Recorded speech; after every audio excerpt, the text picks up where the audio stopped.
السلام عليكم.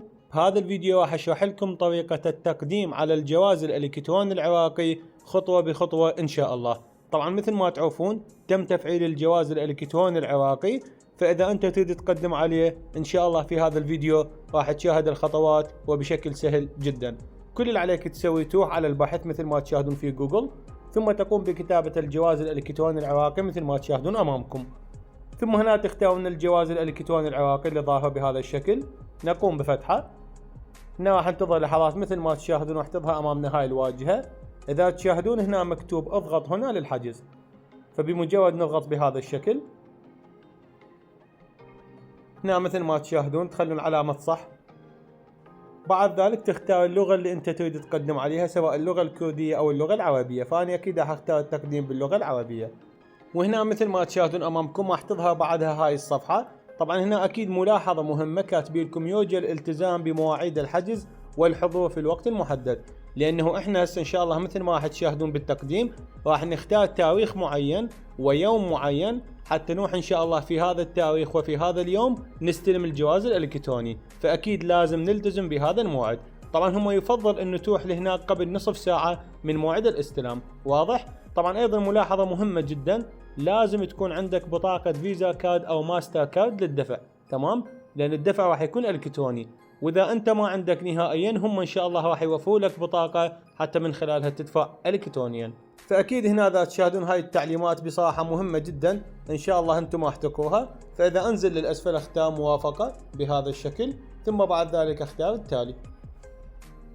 وهنا مثل ما تشاهدون امامكم بمجرد تختار المحافظة، مثلا اني من المثنى، فبمجرد هنا اختار المثنى، ومكتب الاصدار اختار السماوة. سهلة جدا حسب المحافظة اللي انت بيها، ثم بعد ذلك اختار التالي. طبعا اكيد بعدها راح تظهر امامكم هاي الصفحة اللي هي خاصة بمعلوماتك. هاي طبعا اكيد مهمة جدا، لازم تكتبها بالشكل الصحيح.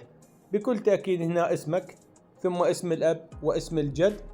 بعدها اكيد راح تختار اللقب، يعني عشيرتك انت، وهذا الشيء طبعا اختياري تقدر ما تكتبه.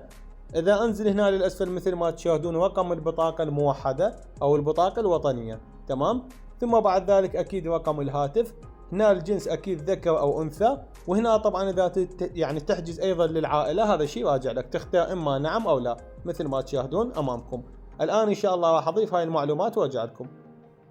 هنا طبعا كل اللي عليك تسوي تختار موعد وتاريخ الحجز، يعني مثلا اذا تشاهدون هنا انزل للاسفل شو وقت انت تريد تروح حتى تستلم الجواز الالكتروني. مثل ما ذكرت مهم جدا انه تلتزم بالموعد.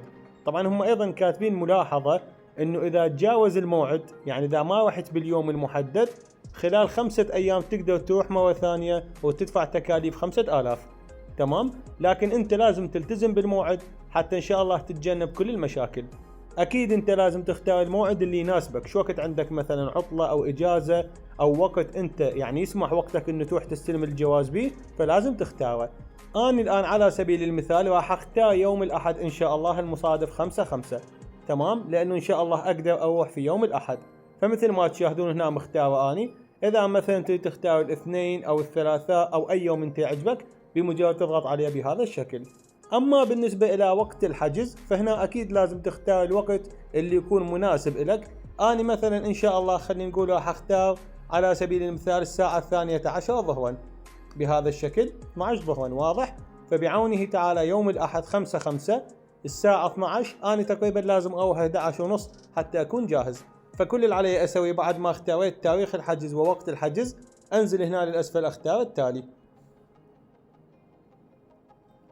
وهنا مثل ما تشاهدون راح تظهر امامكم هاي الواجهة اللي من خلالها راح يتم ارسال رمز التحقق على رقم الموبايل مالتكم. فاذا انزل هنا للاسفل بمجرد اكتب هنا رمز التحقق، ثم بعد ذلك اختار تثبيت الحجز، راح اكتب ان شاء الله رمز التحقق وارجع لكم. وهنا مثل ما تشاهدون امامكم بعد ما قمت بكتابة رمز التحقق هنا اضغط على تثبيت الحجز بهذا الشكل.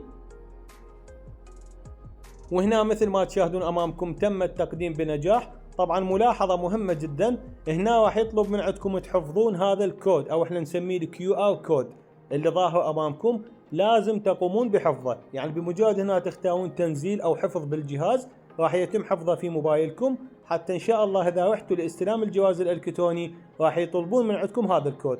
فهذا مهم جدا انه تحفظوه في جهازكم ان شاء الله، حتى من تروحون تستلمون الجواز راح يكون كل شيء تمام وبالصورة الطبيعية.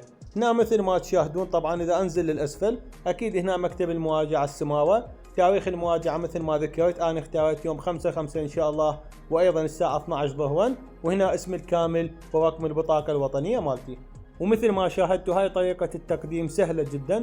ان شاء الله يوم الاحد اروح استلم الجواز، وايضا راح اشرح لكم في فيديو ثاني التكاليف اللي راح ادفعها، وايضا شنو الخطوات المطلوبة، وما هو مصير الجواز الحالي. يعني اكيد الكثير منكم راح يتساءل اذا عندي جواز حالي غير منتهي الصلاحية مثل حالتي، انا جوازي ينتهي ان شاء الله سنة 27، شنو مصيره؟ ان شاء الله في الفيديو القادم عندما استلم الجواز الالكتروني راح اتحدث لكم عنه. لا تنسوني بالله كل اشتراك والدعم، وانتظروني بمقاطع اخرى. مع السلامة.